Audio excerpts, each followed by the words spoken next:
date is August 19th, 2025. The time is 1800 hours. I'd like to call the Frederick County School Board meeting to order. Mr. Chair, Mr. Atkins has requested to participate in the meeting remotely for a personal matter, specifically due to a work commitment in Dulles, Virginia. I move to allow Mr. Atkins to participate in this meeting remotely. Second. Motion has been made and has been properly seconded. Any discussion? Hearing none, all those in favor signify by saying aye. Aye. Any opposed? Motion carries. And Mr. Chair, Mr. Bell has also requested to participate in the meeting remotely for a personal matter, specifically due to a family commitment in Blacksburg, Virginia. I move to allow Mr. Bell to participate in this meeting remotely. Second. Motion has been made and properly seconded. Is there any discussion? Hearing none, all those in favor signify by saying aye. Aye. Any opposed? Hey. Motion Right, carries. we're alive. We have an agenda before us. Do I have a motion for approval? Mr. Chair, I move that we approve the agenda set before us. Second. Motion has been made and properly seconded. Is there any discussion? All those in favor signify by saying aye. Aye. Any opposed? We have an agenda. Madam Vice Chair. Mr. Chair, I move that the County School Board of Frederick County, Virginia enter a closed session meeting for the following. One, to review and discuss appointments, administrative leave, resignations, support staff hires, substitutes, tutors, and volunteers pursuant to Virginia Code Section 2.2-3711, paragraph A.1, and to review and discuss individual student matters that would involve specific students and particular information contained in their scholastic record, including request for release from compulsory attendance for religious reasons pursuant to Virginia Code Section 2.2-3711, paragraph A.2, and to discuss reports or plans related to the security of any governmental facility, building, or structure, or the safety of persons using such facility, building, or structure pursuant to Virginia Code Section 2.2-3711, paragraph A.19, and to review and discuss the goals of the superintendent pursuant to Virginia Code Section 2.2-3711, paragraph A.1. Second. We have a motion to go into closed session, has been properly seconded. Is there any discussion? Hearing none, all those in favor signify by saying aye. Aye. Any opposed?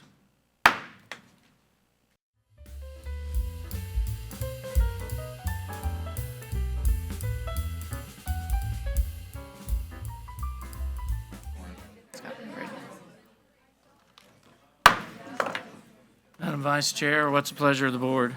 Mr. Chair, I move that the board reconvene after closed session. Second. Have a motion to reconvene from closed session has been properly seconded. All those in favor signify by saying aye. Aye. And- Motion passes, I'm sorry. Any opposed? Oh, I'm sorry. Any opposed? Aye. Passes. All right, and Mr. Chair, I move that to the best of each board member's knowledge, only public business matters lawfully exempted from open meeting requirements under the Virginia Freedom of Information Act were discussed in the closed session, and only such public business matters as were identified in the motion by which the closed session was convened were heard, discussed, or considered by the school board. Second. Have a motion has been properly seconded. Is there any discussion? Madam Clerk? Ms. Martin? Aye. Ms. Caruso? Aye. Mr. Sturdivant? Aye. Mrs. Klein? Aye. Dr. Erskine? Aye. Mr. Atkins? All right. And sorry, Madam Clerk. We're good? Okay. And Mr. Chair, seeing as how it's not yet 7 o'clock, I move that the board recess its meetings for 5 minutes. We'll reconvene at 7 p.m. Amen, Second. sister. Motion's been made, properly seconded. Any discussion? We're recessed.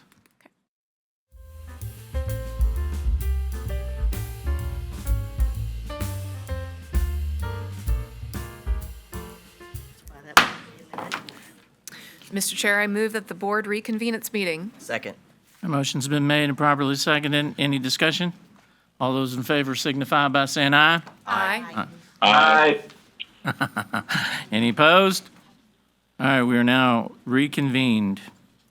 Please, Yeah, I'm sorry. Go ahead, Madam Vice Chair. I Mr. Chair, apologize. that's all right. We have two motions out of our closed session this evening. The first, I move the board approve the personnel actions as recommended by the superintendent. Second. Motion has been made and properly seconded. Is there any discussion? Hearing none, all those in favor signify by saying aye. Aye. Motion carries. And Mr. Chair, I move the board approve the release of students A, B, C, D, E, F, G, H, I, J, K, L, M, N, O, P, Q, R, and S from compulsory attendance. Second. No TUV. No TUV. Motion's been made and properly seconded. Is there any discussion? Hearing none, all those in favor signify by saying aye. Aye. Any opposed? Carries. And Mr. Chair, that completes the motions out of closed session. All right, thank you, Madam Vice Chair. Would you please join me in a moment of silence?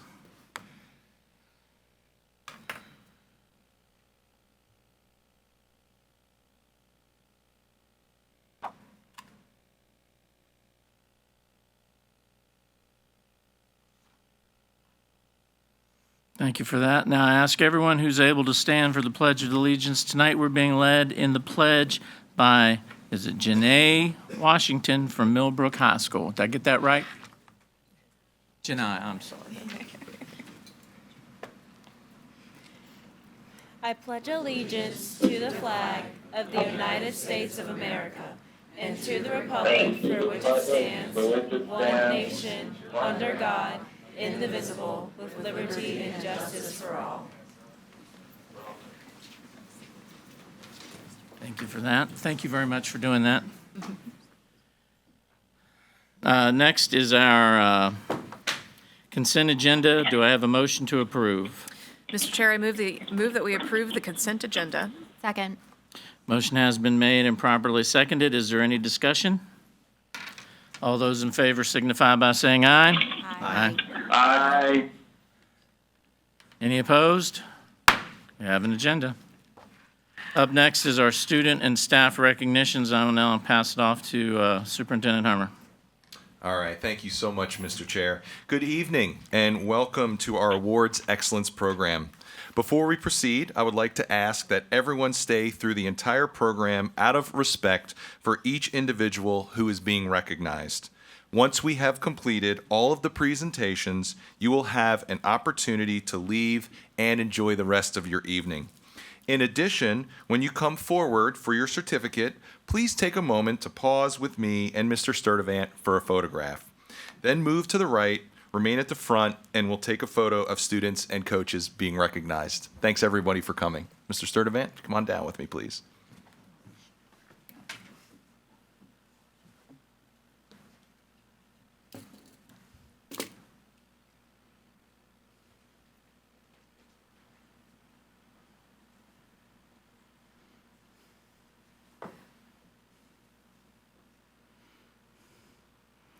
In June, students from James Wood and Millbrook High Schools participated in the VHSL Class 4 State Track and Field Championships. Representing Millbrook High School, we have Janai Washington, the VHSL Class 4 Girls High Jump State Champion. Congratulations.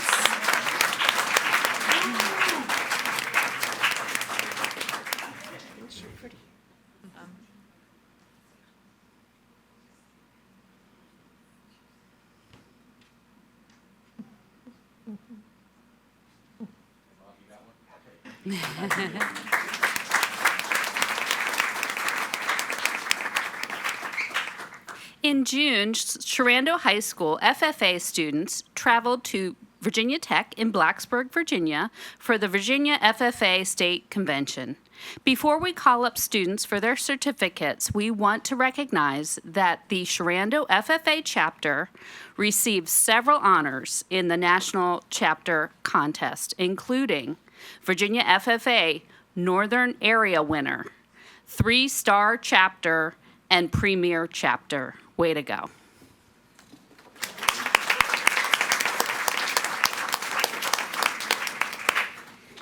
And now the results for the Virginia FFA State Convention. The Virginia FFA Milk Quality and Products CDE First Place Team, Emma Dongoski.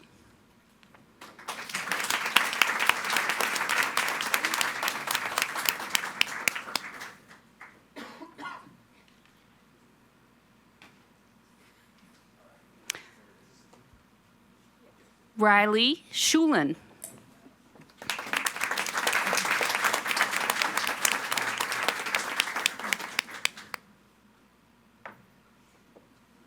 And Lena Schrock.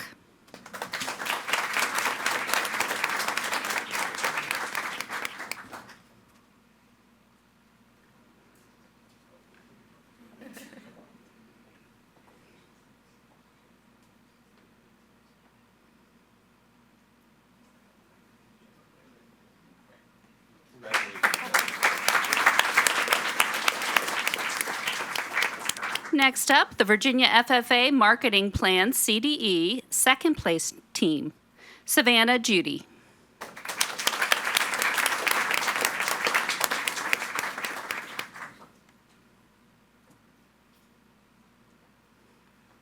And Bella Walters.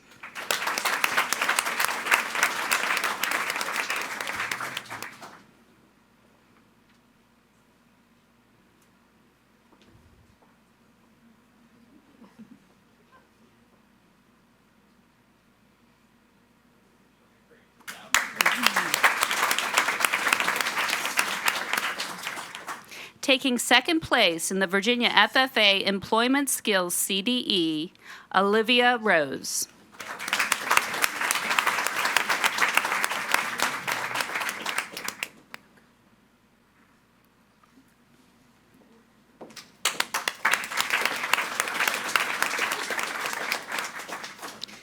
The Virginia FFA Ag Sales CDE Second Place Team, Troy Holman.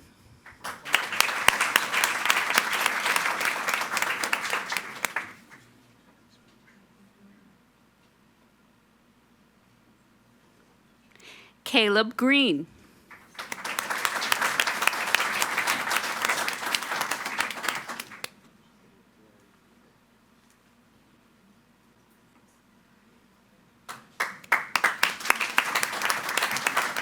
And Hayden Williams.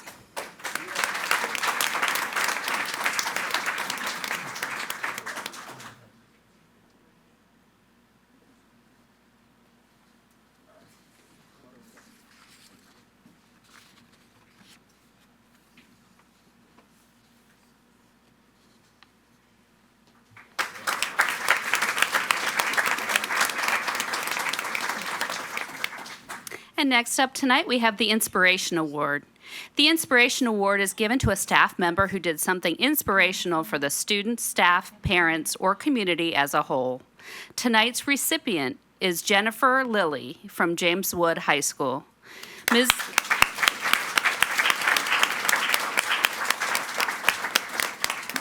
Ms. Lilly deserves to be recognized for her coordination of the 75th anniversary celebration at James Wood.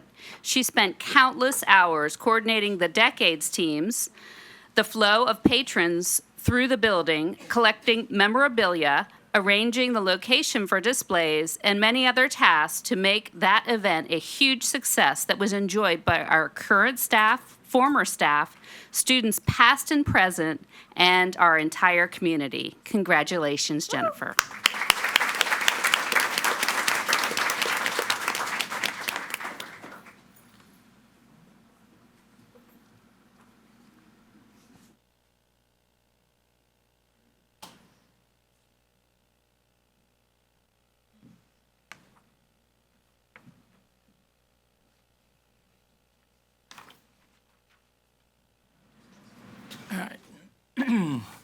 Next will be our administrative appointments. So again, I will hand it off to Dr. Hummer. All right, thank you, Mr. Chair. We have two admin appointments this evening that we're very excited to announce. First, I would like to call up our new Assistant Director of Human Resources, Mrs. Rachel Rinker. Come on up, please. She is transitioning into her She's transitioning into her new role from HR Supervisor of Recruitment and Retention to Assistant Director of Human Resources. Before joining the HR team, Mrs. Rinker was the principal of Orchard View Elementary School for 3 years, assistant principal of Stonewall Elementary for 2 years, an instructional coach at Indian Hollow Elementary School for 3, and then a math specialist at Indian Hollow for 2 years, and last but not least, a 5th grade teacher at Armel and Gainsborough for 3 years. So as you can see, she's very well established here in Frederick County. Mrs. Rinker holds a Bachelor's of Arts degree from West Virginia University, a Master's of Arts in Elementary Education, and an administrative certificate in Educational Leadership from Salem International University. And Mr. Chair, I only agreed with this if we continue the great work that we're doing in the HR office with recruitment and retention. So thank you, Mrs. Rinker, for your leadership. Please join me in congratulating her. Great job.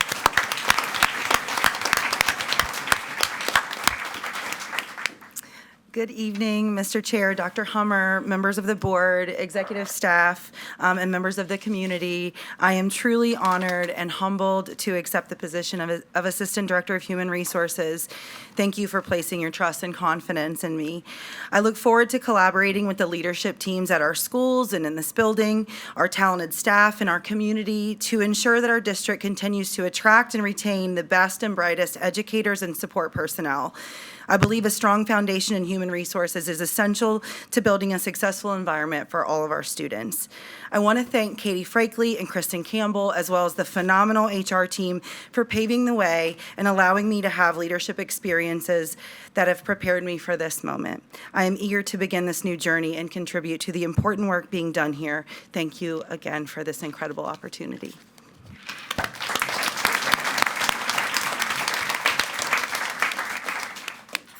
All right. Last but not least, I would now like to call up Mrs. Liz Fout as the new principal of Dowell J. Howard. Come on up, please.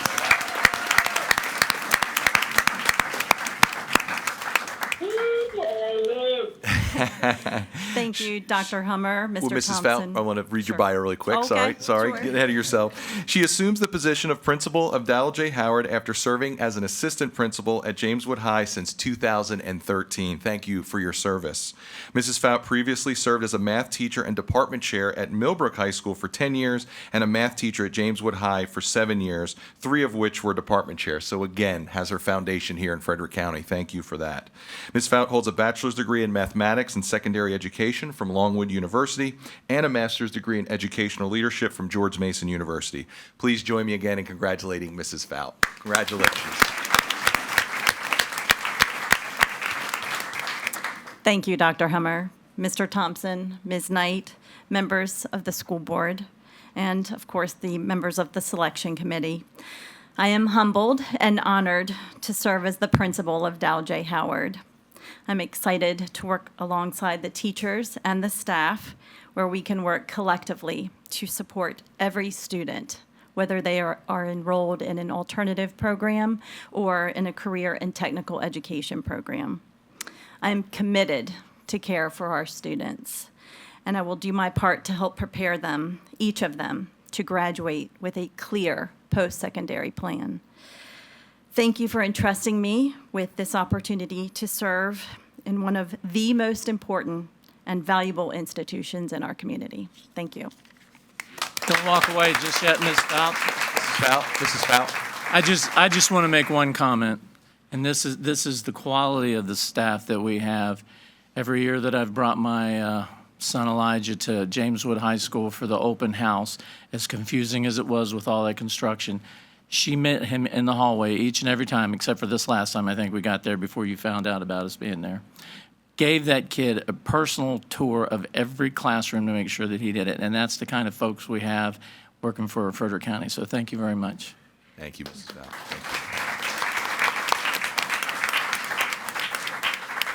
Mr. Chair, that's all I have for admin appointments. Thank you, sir. All right, at this point, I'd like to pause for a few moments and let everyone who would like to leave go ahead and vacate, and we'll resume.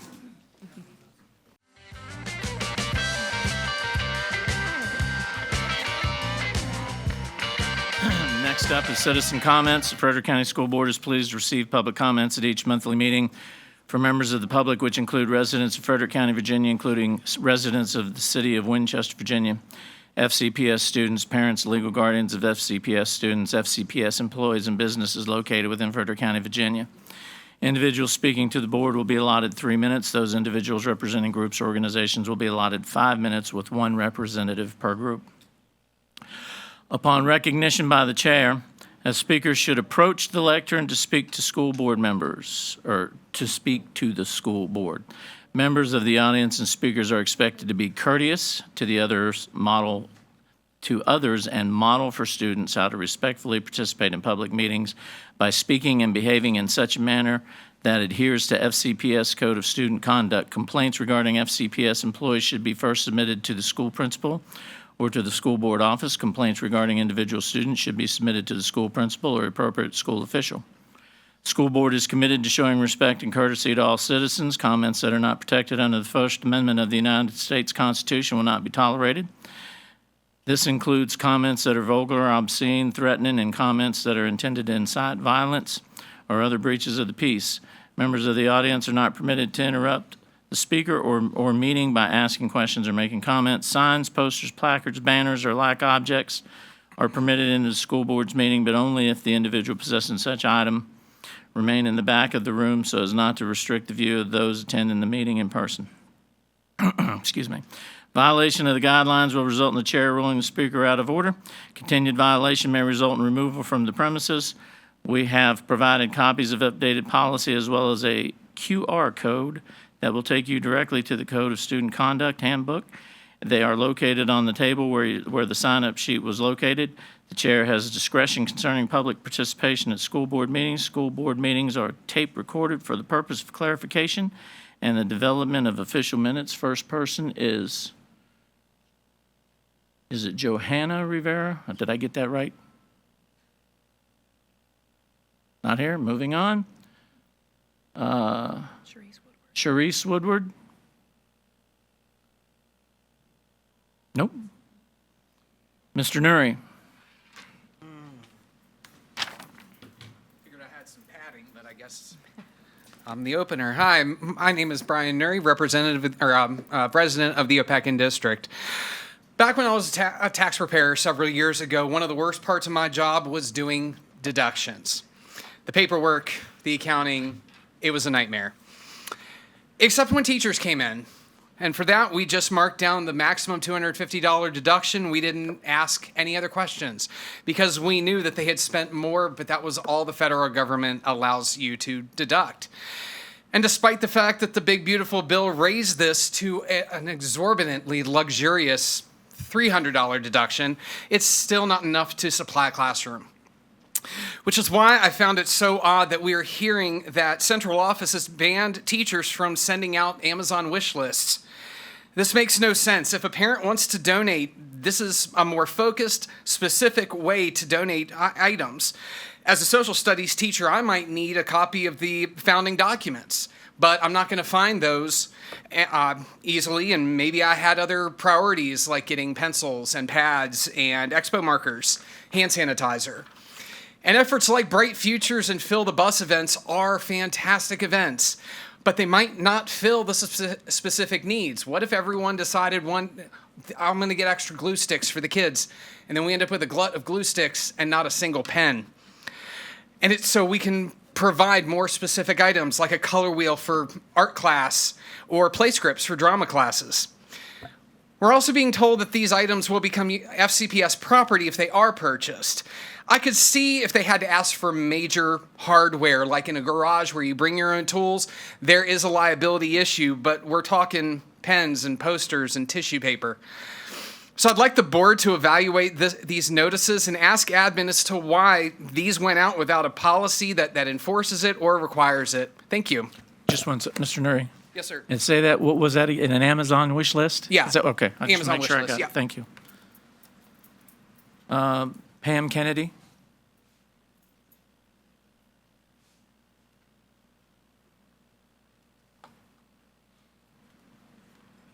Good evening. Pam Kennedy, Gainsborough District. The world needs people who cannot be bought, whose word is their bond, who put character above wealth, who possess opinions and a will, who are larger than their vocations, who do not hesitate to take chances, who will not lose their individuality in a crowd, who will be as honest in small things as in great things, who will make no compromise with wrong, whose ambitions are not confined to their own selfish desires, who will not say they do it because everybody else does, who are true to their friends through good report and evil report, in adversity as well as prosperity, who do not believe that shrewdness, cunning, and hard-headedness are the best qualities for winning success, who are not ashamed or afraid to stand for the truth when it's unpopular, who can say no with emphasis, although all the rest of the world may say yes. May Frederick County and the school board continue to have leaders like this. Change, as we know, is very difficult. Asking the hard questions is difficult. Making tough decisions is difficult. But it can be done, should be done, and must be done. And why is it when a group of people asks, how come, why, where is it written, show me, lay out the trail, let's think outside the box, why do these questions often strike fear in the heart of a certain segment of our population? What is even more interesting is the fact that people who pose those questions stand to gain nothing, no profit, no wealth. They're just acting as involved, concerned citizens, such as the people who come to the meetings. Status quo is not always the way to go. Is our country's infrastructure, is our county's infrastructure able and ready to deal with the changes that we are facing? Has strategic planning, utilizing the wonderful long-range tools and talent bases available, been done? To ignore consequences of action is not only an act of ignorance, but it's also imposing a burden on later generations that cannot be undone.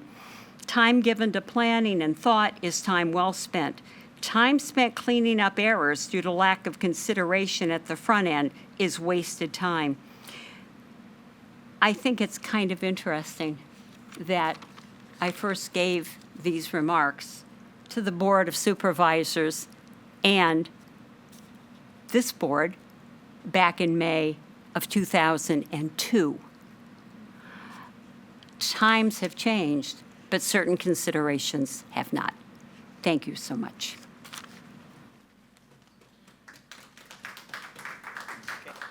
Rebecca Rager.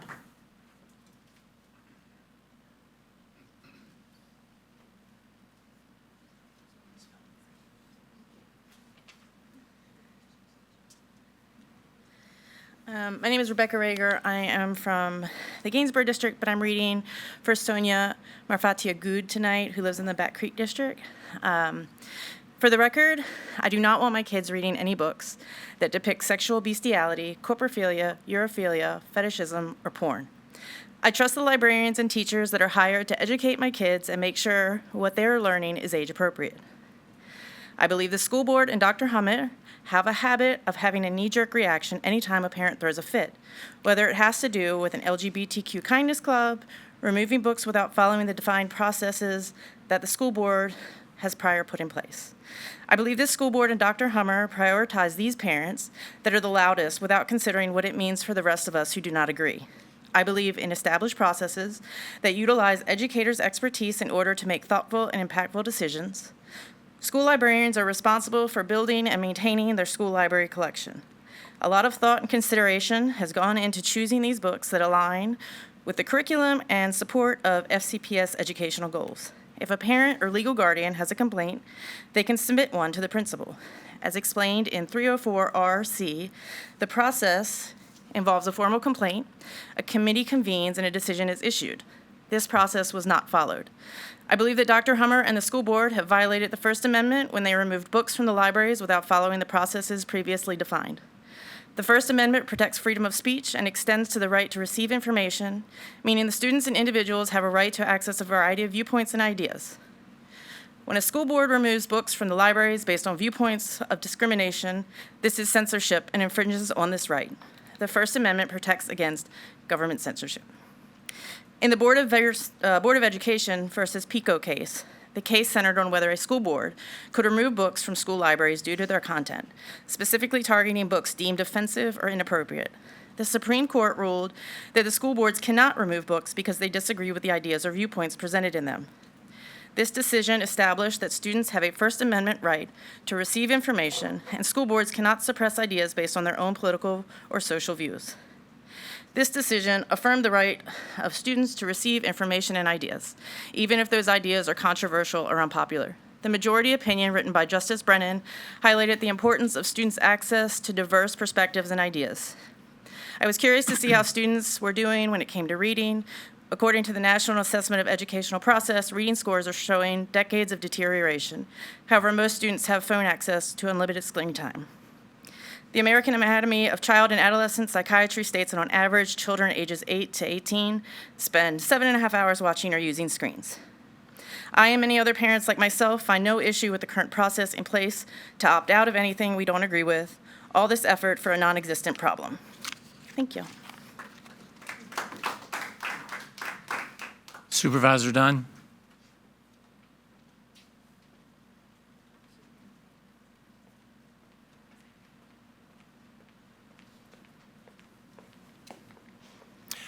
Good morning, or good afternoon, Chair, board members. My name is Blaine Dunn. I'm from Redbud, and I'm a supervisor. At our recent board meeting, we had some concerns about the Fourth High School. The concerns were, are you using money wisely? I think you all are. I mean, I think you all have a commitment to try to make that money go as wisely as it can. Wednesday, I had a meeting, or Dr. Hummer and I were in a meeting, and we talked about Team A and Team B. So when you hire an architectural firm, you have a Team A that lays out a design, and Team B that goes and criticizes that design. What can you do better? What can you do worse? I believe that you already have done that. When I spoke to our administrator, he mentioned the fact that you've saved about $600,000 by replacing some items on the roof. He also mentioned the fact that you've gone and made some other changes, which by taking concrete and making it into grass, have also saved a lot of money. I think the public does not know what you do. So, Mr. Chairman or Dr. Hummer, when you have a chance to speak, you might want to go and let the public know what items you've done to try to control costs. And if there's an additional need, saying, fine, we'd like to have an additional $100,000 and this is what it gets. Or here's where you can save $100,000 and not have a negative effect. But I think that if you can go and just show the public that you are being fiscally responsible, as I believe you are, it would help in the conversation we've had. If you think you need to hire a value engineer, that's your call. But we on the board don't have that. And for the people in the audience, if they want that, they need to address you, not us. So having said that, the comment, I have 100 minutes left. So my comment basically is, lay out for the public how you're trying to save money. I think you are doing and using that money wisely. I think people are concerned about a middle school, the Taj Mahal, that did come under budget and came under time, although the architectural design was less than some people wanted. And just let the public know what you're doing. I think that would be helpful in the conversation. Thank you, Mr. Chairman. Thank you, Mr. Dunn. All right, next is Dr. Hummer's superintendent report. All right. Thank you, Mr. Chair. I am very excited to announce a couple items here in regards to the start of the school year. First, but before I do that, I definitely want to thank our new administrators in their new roles. We are very excited to see all the great things that they're going to be able to accomplish. I also want to thank all of our staff and students who received awards today, because we have amazing students, and it's always great to recognize our students who do extraordinary things. So thank you for that, and continue to keep up the good work as we continue to recognize all the great things that our students are achieving. What an amazing start to the school year. We've had a transition day last week, which we continue to have wonderful feedback in regards to getting the school year started off on the right foot. So parents, students, and staff continue to share the importance of having transition day. So I want to share a couple of those examples that, again, were reported this year as well as in years past. First, for our students, as they get acclimated to a new school, a new environment, new staff, new friends, It's also great for staff to get acclimated to new students, especially for kindergartners who've never stepped foot into a building or an organized classroom. There are some students that need a little additional support. The chair and I were in a classroom where a student was just not ready to come to school, and it was an all hands on deck, and the team did a fantastic job of putting supports in place to help that student. I'm here to report, Mr. Chair, is that student is doing better. He's still having some difficulties, but he's at least getting into the classroom, and he's at least getting more comfortable in that environment. But that is what Transition Day is all about. It is also operationally a good way for our bus drivers to get acclimated to their new routes, as well as students that get added on. It helps our front office staff who've never engaged with a lot of students coming through the door about what that engagement looks like, as well as a multiple variety of other reasons. But we are continuously getting feedback on this Transition Day that we implemented 3 years ago, and we will continue to do that until we get that receive negative feedback on that. So it was a great way to get the school year started off on the right foot. We also had a start to the year where all of our other staff came in and all of our students came in on that Thursday. And we also kicked it off with NBC Washington came out to enjoy this kickoff and a lot of positive vibes and a lot of positive energy with all of our other students returning. Our enrollments continue to go up, and that is something that we will continue to monitor. But besides that, it was a very positive feel, a very positive kickoff to this school year, as well as with all the other structures that we continue to put in place.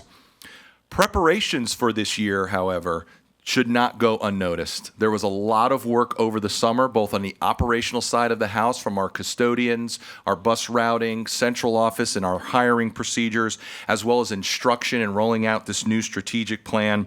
But we began 2 weeks ago with our Staff Ignites, where we brought all of our new staff in. We provided them with training and support to get them ready for the start of the school year. And then we had all other staff come in last week, and we kicked off our first ever live virtual convocation. And that went very, very well. We received a lot of positive feedback where Mrs. Knight was down at Ayler, Mr. Thompson was down at Redbud, I was at James Wood High School, and we did a little newsreel where I was at the school, and everybody was in the auditorium. We gave a little speech in regards to what we're looking forward to this year, kicking off our strategic plan, and then I kicked it off to Mrs. Knight. We had some cheerleaders, we interviewed some students, and then Mr. Thompson got Redbud involved, and it was just a feel-good, great way to start and kick off this school year. We have a lot of work to do.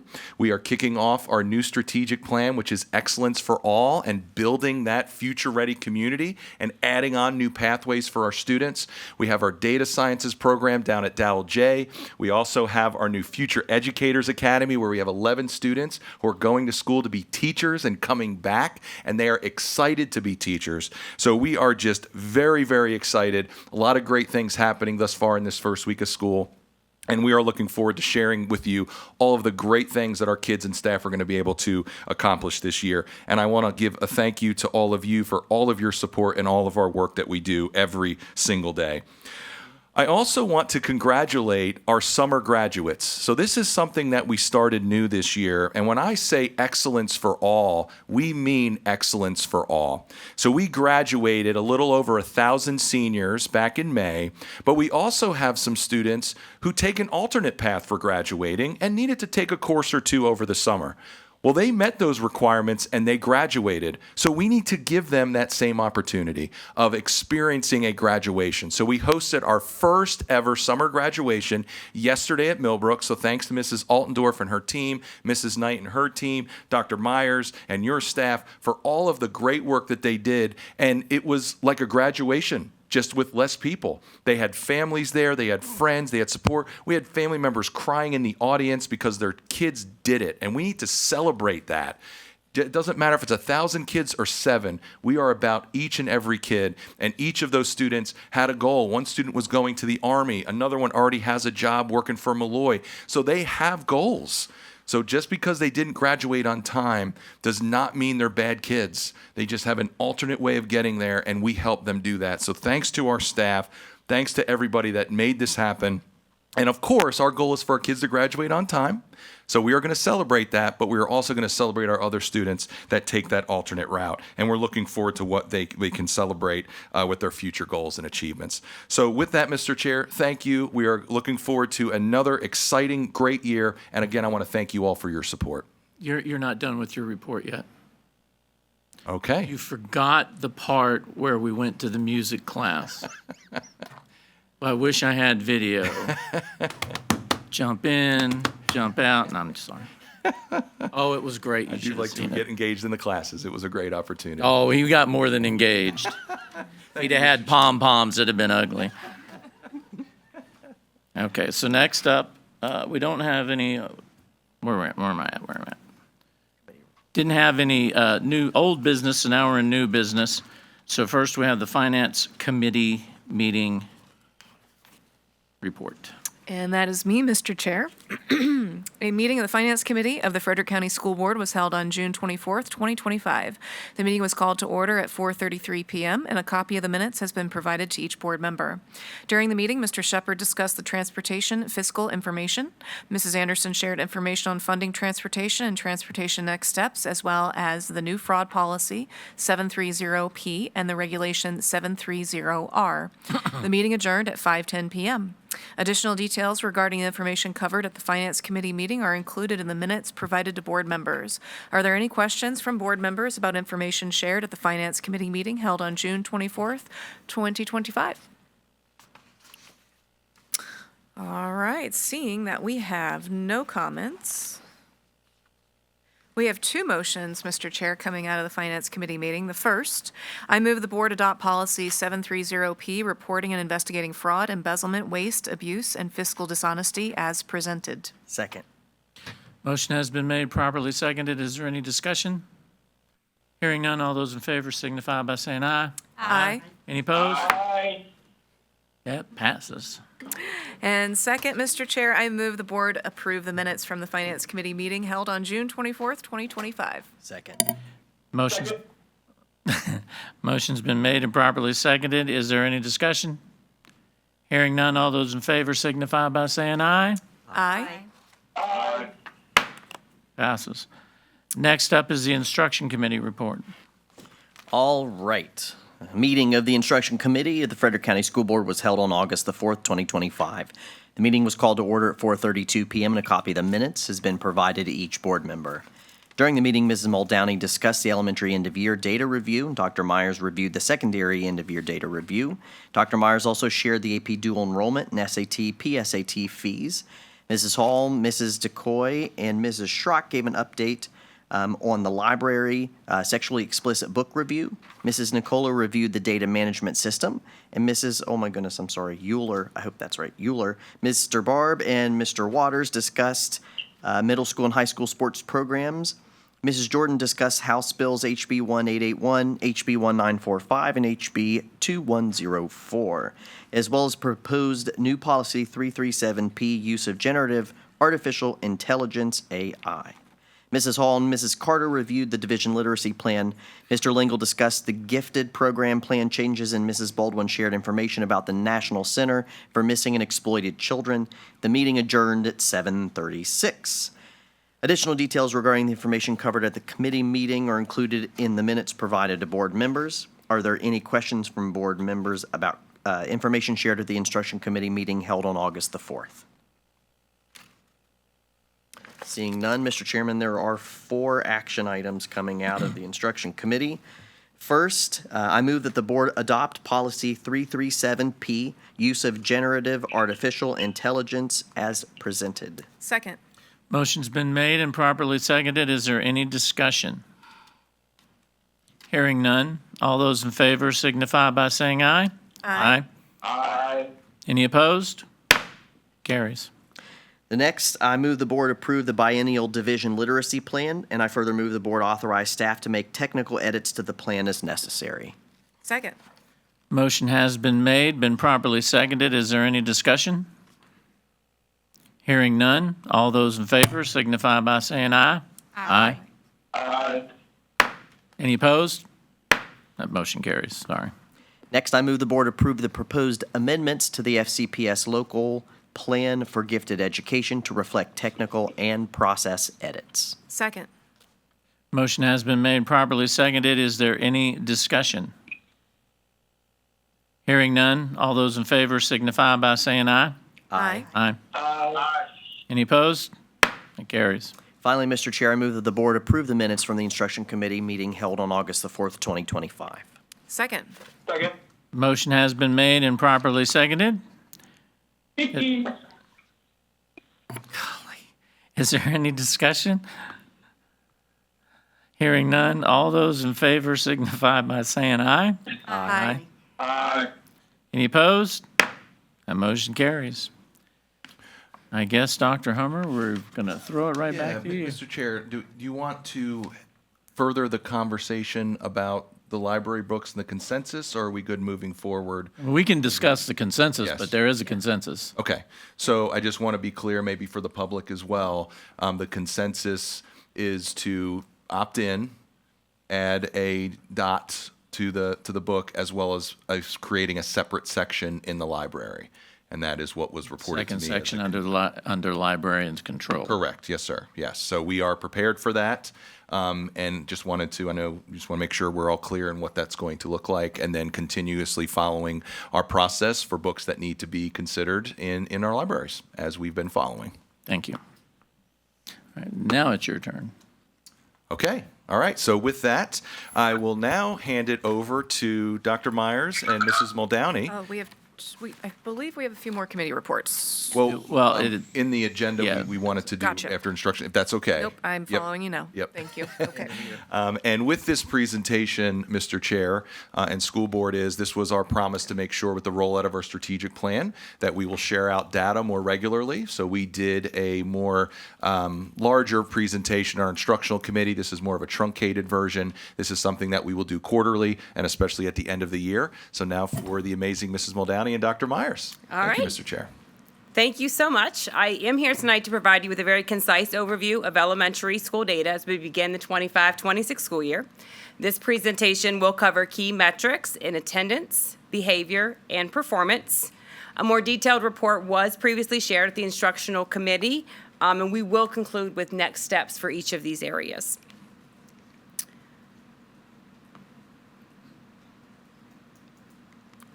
But you broke it. There we are. So here you will see a 3-year trend of chronic absenteeism for our elementary schools. While historical data does show an increase, it is important to note that there was a division-wide decline in chronic absenteeism from Q3 to Q4. Previously, the state target was 15% or less, which is a range that most of our schools do fall in. And new accreditation standards, though, are going to emphasize a continuous reduction in chronic absenteeism, with lower rates being reflective of higher accreditation performance. When we take a look at behavior from the elementary perspective, our highest number of behavior incidents occur in the safety concern category, followed by relationship behaviors. And we notice our data tells us that the economically disadvantaged students continue to be disproportionately impacted with significantly higher rates compared to their non-disadvantaged peers. As we take a look at an overview of our SOL reading data in grades 3 through 5, you can see that scores have remained stagnant over the last 3 years. We recognize that only 4 of our 12 campuses showed raw growth, with Indian Hollow making the greatest gains at a 4% overall increase. However, we do need to highlight some key areas in the division where we have seen some pretty remarkable growth. Apple Pie Ridge, grade 4 in reading, showed a 15% growth from the previous year to this year. Gainsborough's 5th grade reading was a 14% growth from the previous year to this year. And Greenwood Mills' 3rd grade was a 12% growth. We do also have data that shows that our economically disadvantaged students, our students with disabilities, and our English language learners show the lowest pass rates. Taking a look at the same SOL data except for math, You will notice it is similar to reading in that math scores have remained stagnant over the past 3 years, and our students with disabilities and English language learners are subgroups that continue to show us the lowest pass rates. Despite this, 9 out of our 12 campuses demonstrated growth in math performance. And I would be remiss without saying that Gainsborough Elementary School showed an impressive 31% increase in its unadjusted pass rate from the prior year. Are we borrowing best practices from them? What's So, the Ms. special- Klein, next steps. That is Okay. absolutely Great. part of it. Wonderful. Yes, so when we get to the performance part, but as far as attendance goes, we absolutely want to ensure that we have full implementation of our student support teams, our SISP teams that were newly formed last year, which, includes our counselors, social workers, student support coaches, school psychologists, student support specialists, administrators, nurses, teachers, and of course our families to work to get kids to be at school as much as possible. We know in order to get that instruction to them, they need to be present. So we want to ensure that those teams are functioning and working with our families in order to help troubleshoot why our kids may not be in school so we can get them there. We also are going to work from an elementary standpoint to align our discipline practices across all elementary schools for consistency. We want to ensure that we are reporting and responding in a consistent manner so that we know the data we are looking at is the accurate data so that we can problem solve and provide more support where necessary so that we can reduce these infractions. And then for performance, we certainly want to set expectations and increase that oversight for the math workshop model, which we know supports students' math instruction, and the oversight for use of our HQIMs in reading and math. We certainly want to leverage bright spots for the division. We have schools that are showing 5 to 10% growth, school grade levels, schools as a whole, and so we want to harness that. We want to be able to share those strategies division-wide as far as what's working so that we can capitalize on that across. And then we want to continue to use all of our data so that we are personalizing and accelerating learning for all students, no matter where they fall. Ms. Mildani, just for the public, can you define HQIM, Yes, high-quality the instructional materials? high-quality and what that instructional means? materials. So looking at our reading programs and math programs and ensuring that we are using those to the fullest capabilities as they've been approved by our state for use. And the workshop model that you mentioned, so that's where teachers get together, swap those ideas, right? That's part of And it. then The math push out. workshop model, that was an instructional model where there's direct teaching for a certain amount of time for a whole Where group, there's- but then we're also looking Okay. at workshops where kids are, in different groups working on specific skills and accelerating what they need to be successful. Got it. Thank you. You're very welcome. Any questions? Thank you very much. Okay, at the secondary level, when you look over from 22 up through May 30th of this year, you will see in the overall average that we've remained somewhat stable between those 3 years. One of the things that you'll notice, we have had great gains in the decrease of chronic absenteeism at James Wood High School over the past year from 23% to 18%. And if you look at Sharando from 22-23 to this past year, they decreased from 23% to 16%. So there are great gains that are taking place in some of our high schools, and we want to capitalize on that and look at that reason why and take that information and replicate it with our other schools. As far as primary behaviors, you'll notice in there we have quite a discrepancy. On the left-hand side are the middle schools, right-hand side are the high schools. You'll see quite a lot of range between those schools and the grade levels. So what we are doing, we've actually already started doing this, is we are looking at the practices at every school. We're taking a deep dive into the data. We're looking at calibrating our practices, how things are being coded across the population from teachers, administrative assistants, and principals so that we can have a more unified, consistent approach in our recording of primary behaviors, and most importantly, as far as the behaviors are concerned, how are we addressing them in each of our schools? Dr. Myers? Sure. Could you just, for the general public, could you explain what a primary behavior is? Could you give us some So, examples? yes, primary behavior might be disruptive behavior in a classroom, could be disruptive behavior in a hallway, it could be a tardy to class or to school. So it can be any combination of a disruptive behavior that impedes the learning of themselves or others. Great. Thank you. Performance as determined by SOL reading results, you'll see as you look there, the green represents where there's a positive change and the red represents where there was a decline. In 9 of the 12 tested categories, you will see at the middle school level, we've increased. And there's been some great progress. If you look at 6th grade, our incoming this year's now 7th graders realized some really strong gains across all 4 middle schools. You also see some positive gains, especially at Jameswood Middle School, 6th and 8th grade levels, 8.2% at 6th grade and 10.8 at the 8th grade. So really some shining examples there, 8th grade at Admiral Byrd as well. So when we look at that, we see what are the practices that have been implemented that we can learn from and replicate, not just within a school, but across the schools. And so we're very pleased by the changes we're seeing. The results at 7th grade are mixed. That you will also see in the math area. That 7th grade is an area we need to take a deeper look at and really drill down into the data, the supports, the practices taking place. I will also say in 23-24, we adopted new standards. VDOE did not give us a crosswalk year for our faculty, and so as a result, we're in essence implementing while it was being developed.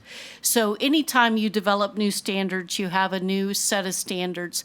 There is typically a little bit of a dip, not just in Frederick County, but across the state as we learn about the new standards and the alignment both vertically and horizontally.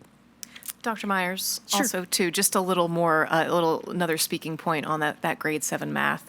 And I brought this up during the instructional committee meeting, and I want to bring it up at this meeting as well. It's my understanding that those numbers are partly as a result of taking our top performing honors level or gifted level math students out of the data set. That's exactly right. Okay. So students who are very high performing in math, when they leave the 6th grade, they have the option to go into Algebra 1. Those students then more than likely, they take geometry as 8th graders. So they all come in taking the same 6th grade math, but then it does divide out as a result. So that is definitely part of this. The goal, though, is those students who are not on the accelerated path, how do we get it such that they're mastering the skill sets, they're mastering the content at that given level of math? So, but yes, that is the case, that it Thank is you. teased out that way. And so when you look at the math SOL results, you will see there, again, green means progress, or that they increased, and red means not. You will see at this middle school math area, 7 out of our 12 tested categories, we did increase. 6th grade especially, with the exception of one area, really showed positive gains, and 8th grade as well. 7th grade is definitely an area we need to look at, but as I shared with Mrs. Klein, that is also because of pulling out the top performing students. At the high school level, Jameswood High School, Millbrook, and Sharando, again, you will see that there have been positive gains in 6 out of the 9 tested categories. We are working on, and that's great progress over the last couple of years. If you look at Millbrook geometry, 21.4% increase. That comes from, one of the areas that comes from is a result of appropriately placing students where they can be successful, and really drilling down into what are the skill sets they have and what's the best path for them as a result. So when schools make those decisions, you see positive results for our kids. And then just to cap off with the 3 areas that we've identified, absenteeism, attendance rates, we need to find out why it's rising in some schools and others not. And so how can we learn from that? Monitoring progress is something that we are consistently doing. We need to make sure that we're continuing to do that. Behavior, conduct a deeper analysis. establish reporting consistency across schools. That's something that we are very devoted to and we're actively working on. And then targeted strategies. And you will see under performance, reading for analysis. That's one of the huge things with the reading area, especially our end of course, and then targeted support for our 7th grade teachers, math teachers. So that concludes our report. Do you have questions? Thank you for this opportunity. Sure. Do let me ask one question. And I saw that we had some scores that have dipped a little bit, but overall, in regards to testing scores, they are all going up. They are. We just. And also, I'm sorry to cut you off, and also as far as the primary behaviors, we are seeing Right. a decrease in that overall, correct? Yes, we're making great progress. You know, our scores are, obviously, we always want the very top, and we're making progress in there, as you can see. And as I was calling out, 8 out of 12, 6 out of 9 increasing. So we are making great gains. We just need to keep after it. Thank And you. we are. Thank you. Thank you. Ms. Myers, Yes. is there any way that you're separating students in the reading progress? Because obviously you've got some students that are not as aggressive in their reading Right. habits, and you've got the language barrier somewhat. Right. So are you able to separate that and get a better? Yes, ma'am. What we do is we, as far as the data analysis, we look at that broken down by our L population, our students with disabilities, any of those areas that could potentially cause a student not to perform with the general education population. We provide small group learning opportunities. We have reading specialists in our schools who work one-on-one with students in decoding each of those areas so that we can provide more targeted service to our students in need. Okay. And so do you ever get the more advanced students that maybe have better reading skills to work with them?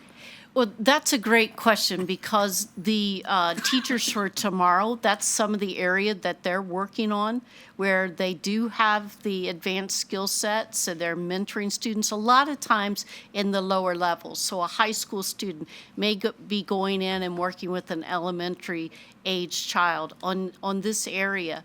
So it's a great partnership between our schools that we've established. We also have a group of students from George Mason University who are in the teacher preparation program there, and they are volunteering their time to work with our middle school students. And of course, it's under the supervision of our administrators and teachers. Mr. Chair, can I add to this, please? Sure. Ms. Martin, that is a fantastic question because that is why Tier 1 instruction is so important. And Tier 1 instruction is where all students receive the curriculum at the same time. And that's why it's so important that we have these collaborative classrooms where it's not all of our gifted students all at the same time in class, or all of our students with disabilities, or all of our English language learners, because we want a mix of levels in that class to do exactly what you're saying, which is that incidental learning.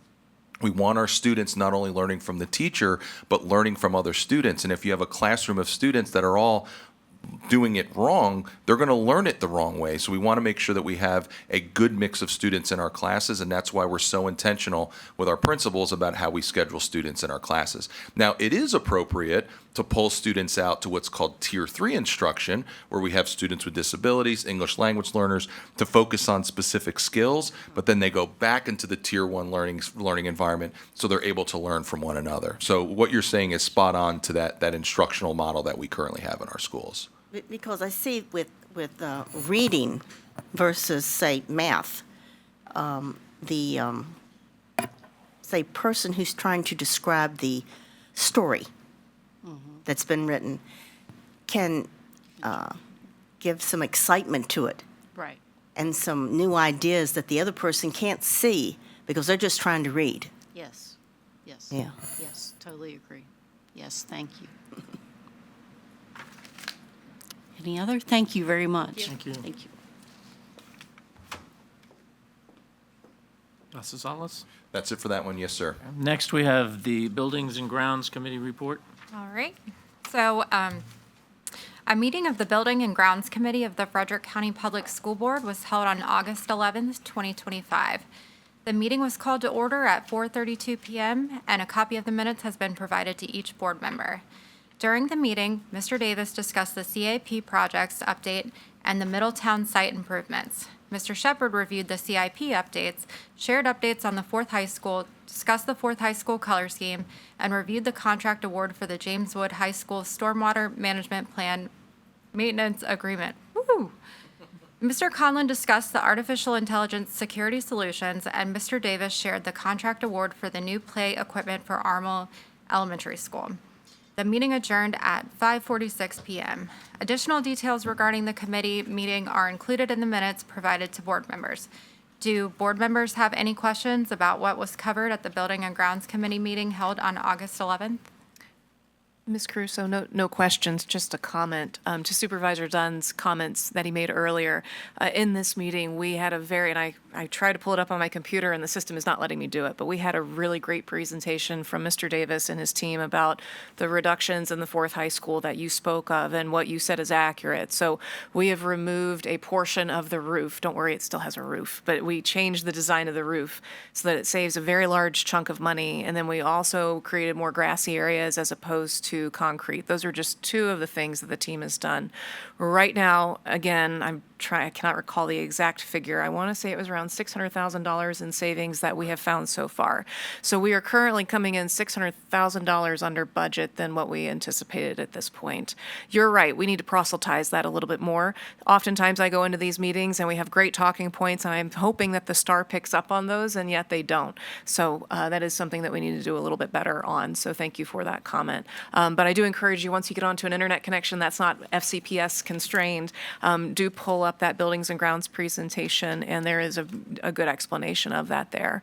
Additionally, too, as far as the value engineering component of it, when VLK was chosen as the architectural firm, part of that contract award did integrate in a secondary check and balance of a value engineer. So what does that mean? It means that we have already budgeted for that is already in the plan. So the $94,000 and change that you also wisely decided not to spend of our hard-earned taxpayers' money, thank you, because it would have been in duplicate, in congruence with work that is already being done by a third-party independent value engineering firm that is not related to anyone on this board or not related to anyone in central office, cousins, ex-wives, girlfriends, aunts, uncles, stepdaughters, correct, Mr. Thompson? That's correct. Just to make that crystal clear. So no other interests that will influence that engineering firm's decision on how our current firm, VLK, is doing on the value engineering side. How'd I do with that? You did absolutely amazing. Fantastic. Thank you. Okay, thank you. Thank you, Ms. Caruso. That's all I have. Mr. Chair, Mr. Atkins. hey, I wanted to say thank you to Ms. Klein for speaking that so eloquently. She always does a bang-up job, far better than I do. But yeah, we're doing our best to save as much money as possible. We're being as transparent as possible. If you have questions, please don't hesitate to ask. If you haven't seen the Building and Grounds Committee meeting, please, pull it up on YouTube, check it out. We invite any kind of questions, comments, or concerns. We were on board with having the county paid for an additional person to check over our shoulders, but that's $94,000 saved. I believe, the county has, looked at that and looked at what we're doing and deemed it, unnecessary to spend taxpayer dollars on that. So I want to go ahead and say thank you to the Board of Supervisors. Thank you to the team out there helping put this together from VLK to our Frederick County team. Thank you to my other committee members on the Building and Grounds Committee, and thank you to the rest of the board. So I appreciate all of your hard work, and let's keep this going. Any other comments? All right, I have two motions here. I move the board approves the Stormwater Management Plan Maintenance Agreement and authorize the chair to execute all necessary documents that are approved by legal counsel. Second. Motion has been made and properly seconded. Is there any discussion? Hearing none. All those in favor signify by saying aye. Aye. Any opposed? Motion carries. And I move the board approve the minutes of the Buildings and Grounds Committee meeting held on August 11th, 2025. Second. Motion was made and properly seconded. Any discussion? Hearing none. All those in favor signify by saying aye. Aye. Aye. That motion. Any opposed? No. All right, that carries. Next is the Personnel Committee report. Me again. A meeting of the Personnel Committee of the Frederick County School Board was held on August 11th, 2025. The meeting was called to order at 5:55, and a copy of the minutes has been provided to each board member. During the meeting, Ms. Campbell and Ms. Rinker gave a staffing update, which included professional vacancies for FY 2026, teacher vacancies by content FY 2026, teacher vacancies by content FY 2025 versus FY 2026, and support staff vacancies for FY 2026. Professional vacancies filled as of August 1st, 2025. They also discussed the years of experience of new teachers, vacancy coverage, and contracted staff from external agencies, vacancy coverage and pending offers, vacancy coverage and long-term subs, and as well as staff turnover in 2024 through 2025. Mrs. Rinker shared the celebrations of recruitment efforts, which included celebrations of focusing on elementary classrooms and recruiting plans. Mrs. Edwards-Johnson discussed the FCPS employee services update to include the FCPS employee benefit highlight. The meeting adjourned at 6:16 p.m. Additional details regarding the information covered at the committee meeting are included in the minutes provided to board members. Are there any questions from board members about information shared at the Personnel Committee meeting held on August 11th? No. Okay, I have one motion here, and I move the board approve the minutes from the Personnel Committee meeting held on August 11th, 2025. Second. Motion was made and properly seconded. Is there any discussion? Hearing none. All those in favor signify by saying aye. Aye. Aye. Any opposed? And that's that. Up next, we have the Frederick County Sheriff's Office Memorandum of Understanding. Thank you, Mr. Chair. I do want to share a couple items about this. First and foremost, I want to thank the Sheriff's Office, Sheriff Milholland, and the amazing individuals that we have supporting our schools for taking it seriously every single day. And I also failed to mention all the hard work that you all did to roll out the start of this school year. I saw the speed traps set up, as well as making sure students are coming into the school safely and being here tonight, this evening. So thank you, gentlemen. I really, really appreciate your support every single day. Keep our schools safe. So with that, when we have SROs in our school, we are required by code to review a memorandum every 2 years. Now is the second year of that 2-year contract, and we do have to post it, which we did post it on our website. We had 2 comments, which you saw in the weekly, and they were positive comments. Again, the 2 people who commented also appreciate our relationship with the Sheriff's Office and having SROs in our building. So with that, Mr. Chair, it is up for you for approval this evening. So thank you very much, and thank you, gentlemen. Really appreciate you. Mr. Chair, I move the board approve the memorandum of understanding with the Frederick County Sheriff's Office as presented and to authorize Dr. Hummer to sign the memorandum of understanding. Second. Second. Motion has been made and seconded multiple times. Is there any discussion? Hearing none, all those in favor signify by saying aye. Aye. Aye. Any opposed? That carries. Next up is the appointment of the deputy clerk. All right, Mr. Chair. So as you know, you have the amazing Mrs. DeSantis who's sitting to my left, but we also have 3 deputy clerks, and we have a new one sitting in the back there, Mrs. Catherine Javel, who is up for the 3rd deputy clerk in case Mrs. DeSantis is not available, as well as to also help with setup. So with that, I need your all's approval before we go downtown to have her sworn in as the backup deputy clerk. Thank you, Mr. Chair.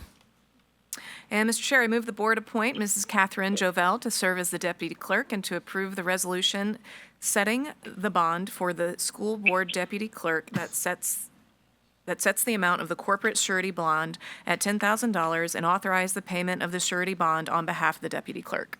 Second. Motion has been made and seconded. Is there any discussion? Mr. Chairman, Yes. I just want to point out that Ms. DeSantis is not allowed to be missing or out. She must be at every single event. Thank you, Mr. Bell. Appreciate You're that. welcome, Ms. DeSantis. Thank you. Are there any other comments? Hearing none, all those in favor signify by saying aye. Aye. Aye. Any opposed? We have a new deputy clerk. And Dr. Hummer is up next for the contract award for the play equipment for Armel Elementary All School. right, so thank you very much, Mr. Chair. I also want to thank the Buildings and Grounds Committee and all of you for always asking really good questions. And we want to be able to present this and answer all of your questions about this new playground that we want to go in over at Armel. So I have Mr. Thompson, who is going to share some information with you all and answer any questions we still have up for your approval for the approval of this Armel playground. So Mr. Thompson, thank you very much.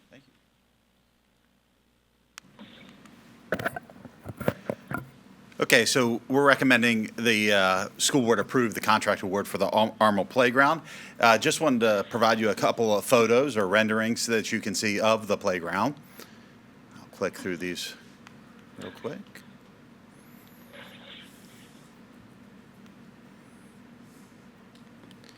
I want to talk to you a little bit about Sourcewell. So Sourcewell is essentially a organization that takes bids for a variety of different items that may be purchased publicly. In this case, Sourcewell is located in Minnesota. The organization is in Minnesota. And what it essentially does is allows us to, when they put out something to bid, allows anyone, any playground equipment manufacturer to bid on it, and then any public agency can benefit from that. So it gives you the idea of, bidding on a large scale, you get, that larger scale purchasing, but then every unique entity or agency can still access that at that discount price when you have that volume purchasing, essentially. And as we noted here, it complies with all procurement laws and regulations and such. And I'm not going to, read the slides to you, but you can see there. There's also a link that you can access about how Sourcewell works, and it gives you a little bit more information there as well that's been provided to you and posted in advance. So again, the contract award is for $221,213, 66 cents. Happy to answer any questions that you may have. Mr. Chair, if I may. Yes, sir. So, and I don't know if Ms. Anderson, you need to step in with this, and thank you, Mr. Thompson, for providing this information. Can you provide the board and the public to talk about what this benefits the school division? Because again, as we've talked about, and as the board has said, and I have said, we want to make sure we're respecting the taxpayer's dollar, so we don't want to just engage in a process to engage in a process. Why did we move forward with Sourcewell for these projects as well as other projects? What's the benefit of that? Well, back to what you can see there on the screen, why use Sourcewell, so those 5 topics there. But this cooperative purchasing program, what it allows us to do, it saves time on the procurement end, the procurement process end. So we have access, we get economies of scale, better pricing by having more access to more vendors, as well as getting the project done quicker because we're saving time on the procurement process end. And if I may, we're saving money because we're coming in under budget on this, correct? That is correct. The budget is at $250,000 for this project. Okay, thank you. I will add that I did take a review of some area school divisions on their last playground purchase and very confident that this is very much value for what we're getting. Well, I know several of the board members had questions, and I just want to make sure that their concerns were properly addressed. So the way that I... Mr. Chair. Mr. Adkins. Or is that Mr. Adkins? I mean, yes, we are coming in under budget with this it was budgeted at $250,000. It's at that mark that we have now. However, we could have set a budget for $500,000 to inflate the budget cost and still come in under at $400,000. So I'd just like to see when we bid that out, either the reason or explanation during the Building and Grounds Committee meeting, or have those budgets presented publicly like we normally do. Yes, but sir. I do understand the reason why we're doing it this way. Yes, sir. So just to clarify, just to make sure I understand this. So Ms. Anderson, please feel free to jump in, Mr. Thompson as well. So the way I see Sourcewell is somewhat like Costco. They have the benefit of the economy of scale that Mrs. Anderson spoke to, meaning they purchase things in bulk, and then they're able to distribute that to their customers at a lower price. So we're not talking about exactly retail for retail here, but this is essentially a cost aggregator where they have vendors that can provide them different items at a lower cost, and they pass those cost savings on to us. It's advantageous for vendors to join Sourcewell to get access to more business. Therefore, they give their best prices. That's their price. Okay, got it. And if I understood you too, Mr. Thompson, I know that Mr. Atkins and I asked you in the Building and Grounds Committee meeting to check out some other local school districts to see if this price was on par. I understand there's escalation costs and site development costs and those eccentricities that are going to be different from site to site. But I just want to reiterate what you just said. You've done that, and this price is on par with what those other districts experience. Absolutely. The district to the north is developing a program roughly half the size of what we're developing. Elementary school is about 200 students, and their playground was approximately 180K. To the east, we had their last 8 playgrounds were over 300K. Another division to the east also approximately 260 on the last several playgrounds. And those are basically equivalent type playgrounds. They're not gilded in gold or anything. Like we're getting just the normal. Okay. That would be hard to say. The best comparison I would say would be to the north, where it was 180K for a playground, roughly developed for roughly half the number of students that we're developing. For half the number of students. Yeah. 180K for half the number of students. We're getting it for 221 and change for double the number of students. Correct. Got it. Okay. Thank you. Thank you. No, I'll echo what Mr. Atkins said. Like all that information for we folks that are not in the education business and are not accustomed to using these types of products, just having that explanation would be helpful. So thank you for bringing that to the full board. Thank you for bringing that context to it as well. Appreciate it. Absolutely. Yes, so the next slide there at the bottom, sir. Yes, sir. Mr. Chair, I move the board approve the contract award to Play Power LT Farmington Incorporated for new play equipment at Armel Elementary School in the amount of $221,216.66. Second. Motion has been made and properly seconded. Is there any discussion? Hearing none. All those in favor signify by saying aye. Aye. Aye. Any opposed? Aye. Any opposed? We have a new playground. Do we have any board member comments? Mr. Chair, I just have one. I think we should reserve the entire front row for the Shrando FFA henceforth and forevermore at every board meeting, because it seems like we are always honoring those young ladies and young gentlemen, and they look so sharp. Everyone knows that I'm a fan of a uniform. I think it looks sharp. I think it demands respect. I think it commands a presence and a demeanor amongst our students, and I just love it when they come and dressed to the nines, and I love the progress they're making. So just, that's all I have. Just all good comments for that and good vibes headed to the Shrando FFA, as well as all of the FFA chapters at all of our schools. They're pretty amazing. Pretty amazing. Thank you, Mr. Chair. Mr. Chairman. Mr. Bell? Yeah, I just have a couple of comments. First, I want to thank this board and all of the members for our ability to come together on quite divisive issues such as the books that has been in our community. We've come to a compromise. We've listened to all sides of this situation, and we've respected all sides of this situation. And we're giving a different option for our students where they can opt in, and also a section so that there's oversight, so that those parents who do not wish their students to look at certain books will be rest assured that we do have that separate section with oversight. So I just want to thank each and every one of you for thinking about it and coming to a compromise where I know it's not everything that each of us wants, but we're willing to compromise and work together.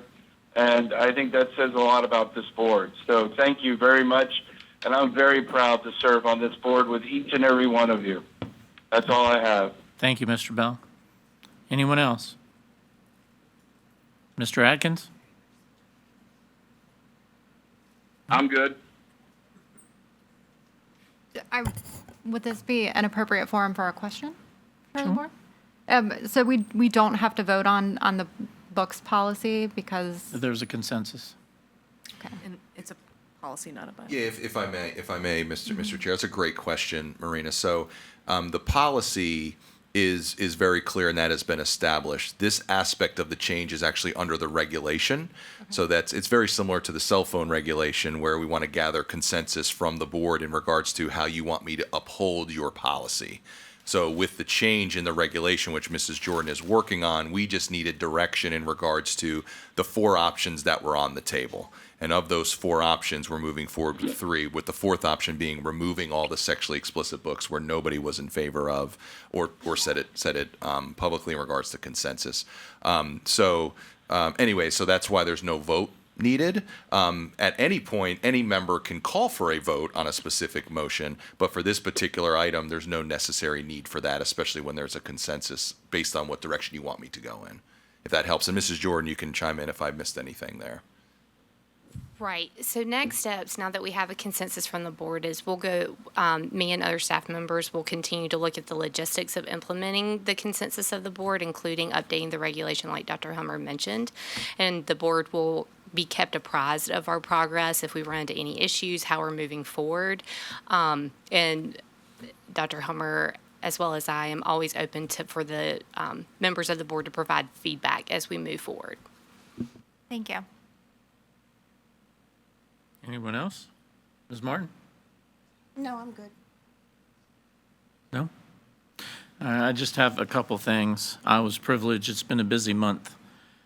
We went to Laurel Ridge for the Future Educators Academy, and that was really fantastic. I actually didn't know a whole lot about that program, so it's fantastic that these young students are going to, what is it, they get the associate's program. So they get 2 years at Laurel Ridge, and then they get essentially a full ride to go to is it ODU or James Madison? I know they were going back and forth. It's James Madison. They get their bachelor's degree, and then they come back and work for us. So it's a great program. Fantastic idea.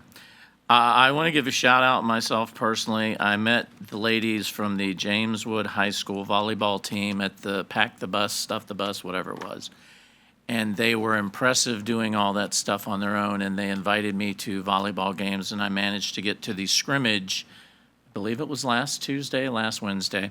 Thursday, okay. And they were phenomenal. I'm a fan of volleyball. It just, if you've not seen a volleyball game, especially as James Wood ladies, I'm not denigrating any of the other schools in our system, but I walked up to the coaches when I saw them warming up and they were slamming them balls, and I said, I would not want to tick those ladies off. And to give you a sense of the quality of our students, the one young lady on the team, and I keep forgetting her name, number 14, whichever one that is, she came up, she asked me to come, or told me about the games and told me when the scrimmage was. I'm sitting on the other side of the gym, they're standing over there, and she comes all the way up and shakes my hand and thanks me for being there. So that's just the kind of quality of students that we have. NBC4 was great. Apparently they love coming here every year. Getting up at 5 o'clock is a little early, but. And another thing I've been around through several of the schools with the superintendent for the first couple days of school, and we went to Red Bud. And the thing that impressed me, and all these young kids are coming, and of course there's the crying and some of those things, but and I saw it at other schools, but for some reason Red Bud stuck in my mind. Those teachers and the staff members going on those buses and taking some of those youngsters by the hand and walking them into school, seeing the look of trauma on some of their faces, as I've known it well, seeing from my own kids as they went to school and other children.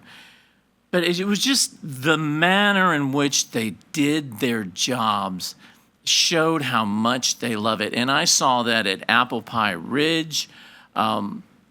Just everywhere I went, the staff was so impressive on the first couple of days of school.